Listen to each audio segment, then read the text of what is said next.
Mga idol at ka-DIYers, sa video na ito, gagawa tayo ng LiFePO4 battery upgrade para sa motorcycle 100 to 150cc na pwede sa FI at Carb CDI. Ito ang mga parts na gagamitin ko. Apat na 3.2 volts, 6,000 mAh na LiFePO4 cells, nickel strip, high temperature tape, insulator paper, BMS na may rated hanggang 500 ampere peak surge current, at syempre, battery box 4L size, wire size 10 para sa main positive at negative ng battery para siguradong safe at matibay. Ang una kong ginawa, pinagsama-sama ko ang apat na battery gamit ang high temperature tape para mas matibay ang kapit at mas ligtas kahit uminit ang battery habang ginagamit. Sunod, ikakabit na natin ang nickel strip sa battery pack gamit ang screw at bolts. Siguraduhin na pantay ang pagkakaayos ng cells. Higpitan ng maayos ang bawat connection para solid ang daloy ng kuryente at i-check na walang maluwag bago tayo magpatuloy sa wiring ng BMS. Alamin kung paano gawin ang 4S LiFePO4 motorcycle battery setup at kung saan ikakabit ang BMS para safe at efficient ang charging. Kung gusto mo pa ng ganitong DIY content, huwag kalimutan mag-like at share para makatulong din sa iba. Positive, negative, positive, negative, positive, negative, positive, negative, main negative and positive, B0 or B negative, B1, B2, B3, B4 or main positive. Kung nakatulong sa iyo ang video na ito, i-share mo na rin para makatulong sa iba. Ganito mga idol at ka-DIYers ang tamang paglalagay ng BMS sa battery. Una, gumamit ako ng insulation paper bago ikabit ang BMS para maiwasan ang direct contact at dagdag proteksyon. Sunod, inayos ko muna ang mga wiring bago ikabit sa battery para mas malinis at ligtas ang pagkakakabit. Lagi tayong mag-ingat sa pag-wiring para maiwasan ang pagkasira ng BMS at maiwasan ang short circuit. Kung ganito rin ang design ng BMS mo, siguradong makakatulong sa iyo ang step-by-step guide na ipapakita ko. Kung mahilig ka sa mga ganitong DIY content, huwag kalimutang like ang video para suportahan, share para makatulong din sa iba. Sa ilalim ng BMS, dito ko pinadaan ang mga wires B0 o B negative, B2 at B4 o B positive. Huwag kayong mag-alala, safe na safe ito dahil nilagyan ko ng insulation paper para maiwasan ang short circuit. Ito naman ang kompletong sequence ng connections B0, B negative, B1, B2, B3 at B4, B positive. Mas mainam na bago putulin ang wire, i-harness muna ito sa pinakamalapit na connection point. Sa ganitong paraan, mas solid at mas maayos ang pagkaka-wiring ng BMS sa battery pack. Safety tip: siguraduhin na naka-disconnect ang battery bago mag-wiring para iwas aksidente. Nilagyan ko ng ring terminal ang B0 balance wire ng BMS. Unang ikakabit ang B0 balance wire at ang B negative wire ng BMS. Pagsasamahin ang dalawang ito at ikakabit sa main negative ng battery. Pagkatapos, ang B negative wire ay ikakabit sa B negative pad ng BMS. Ang susunod na ikakabit ay ang B1 balance wire sa unang junction ng battery.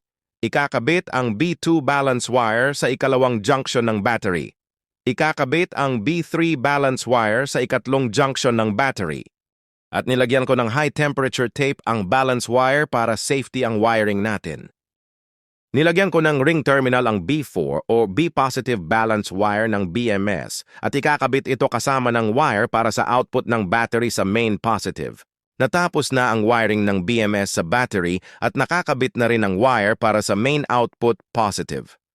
Sunod, ikakabit natin ang wire sa P-negative ng BMS na magsisilbing main negative output ng battery pack.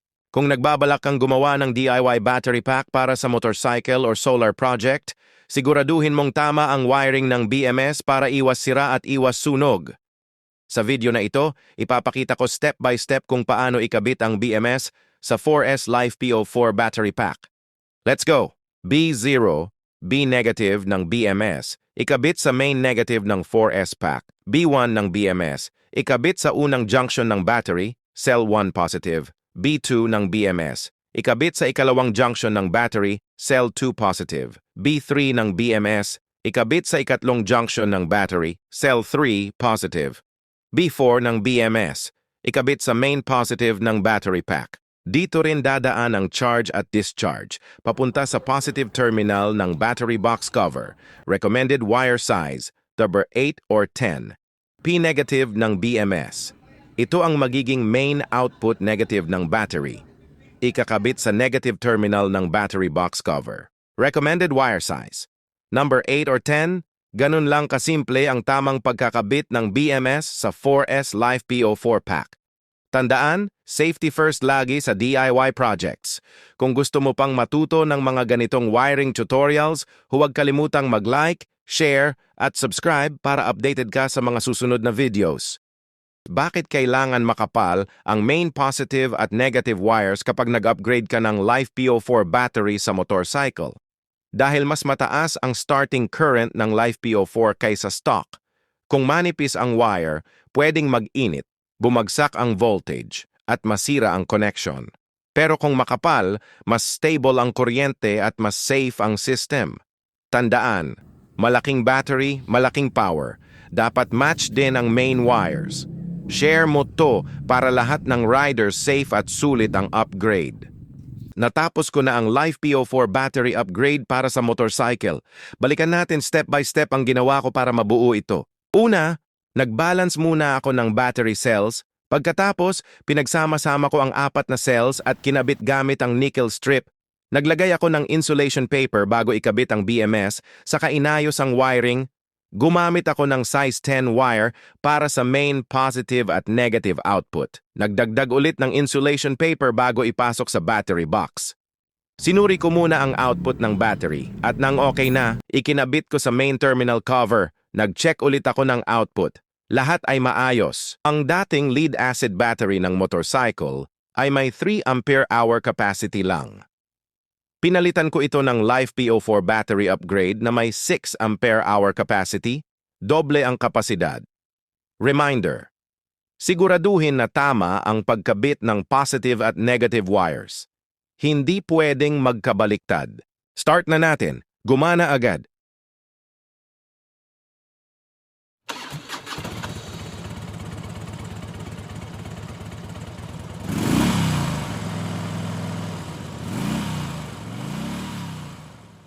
Hindi nag-shutdown ang BMS. Stable ang output voltage ng battery. Ang motorcycle na gamit ko ay Yamaha Sniper 150, naka-FI system. Kung may mini driving lights kayo, mas solid ang performance dahil mas mataas ang capacity at mas long-lasting kaysa lead-acid. Yun mga idol at ka-DIYers, successful ang upgrade. Kung balak nyo ring magpalit ng Life PO4 battery, siguraduhin lang na tama ang wiring at compatible ang specs sa motorcycle nyo. Mas matibay, mas matagal at mas sulit. Ride safe!